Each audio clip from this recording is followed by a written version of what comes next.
নতুন সিরিজের আরও একটি নোট বাজারে ছাড়ছে বাংলাদেশ ব্যাংক। দেশের ঐতিহাসিক ও প্রত্নতাত্ত্বিক স্থাপত্যকে থিম করে তৈরি বাংলাদেশের ঐতিহাসিক এবং প্রত্নতাত্ত্বিক স্থাপত্য শীর্ষক নতুন ডিজাইন ও সিরিজের ৫০০ টাকা মূল্যমানের নোট আগামী বৃহস্পতিবার প্রথমবারের মতো প্রচলনে আসছে।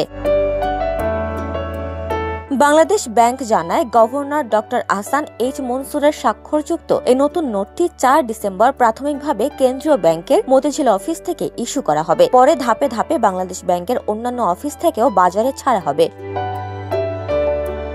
বাংলাদেশ ব্যাংকের পাঠানো এক সংবাদ বিজ্ঞপ্তিতে বলা হয়, নতুন ৫০ টাকার নোটে থাকছে শহীদ মিনার ও সুপ্রিম কোর্ট। ১৫২ মিলিমিটার ও ৬৫ মিলিমিটার আকারের নতুন ৫০০ টাকার নোটের সম্মুখভাগে রয়েছে ঢাকার কেন্দ্রীয় শহীদ মিনারের ছবি। পেছনের অংশে মুদ্রিত হয়েছে বাংলাদেশ সুপ্রিম কোর্টের ছবি।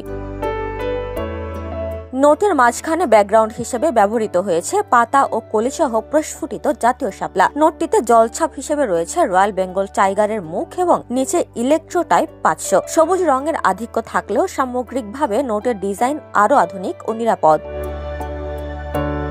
১০ ধরনের নিরাপত্তা বৈশিষ্ট্য। নোটটিতে মোট ১০ ধরনের উন্নত নিরাপত্তা বৈশিষ্ট্য যুক্ত করা হয়েছে। এর মধ্যে উল্লেখযোগ্য, ডান দিকে থাকা মূল্যমান ৫০০ উন্নত রং পরিবর্তনশীল কালি দিয়ে ছাপা। নোট নাড়াচাড়া করলে রং সবুজ থেকে নীল হয় এবং ভেতরে কোনাকুনি ৫০০ দেখা যায়।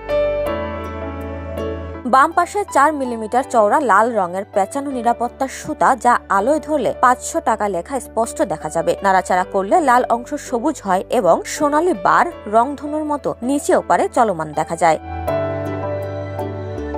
দৃষ্টি প্রতিবন্ধীদের জন্য ডান দিকে নিচে ৫টি ছোট উঁচু বৃত্ত। ইন্টাগ্লিও কালি ব্যবহারের শহীদ মিনার, সুপ্রিম কোর্ট সহ বিভিন্ন অংশে স্পর্শে উঁচু অনুভূতি পাওয়া যাবে। নোটের বিভিন্ন স্থানে বাংলাদেশ ব্যাংক মাইক্রোপ্রিন্ট, ইউভি আলোর নিচে দৃশ্যমান বিশেষ নকশা, সংখ্যা ও রঙিন ফাইবার। উভয় পাশে ইউভি কিউরিং ভার্নিশ থাকায় নোট হবে কিছুটা চকচকে। সিথ্রু ইমেজ হিসেবে আলোর বিপরীতে ধরলে স্পষ্ট দেখা যাবে ৫০০।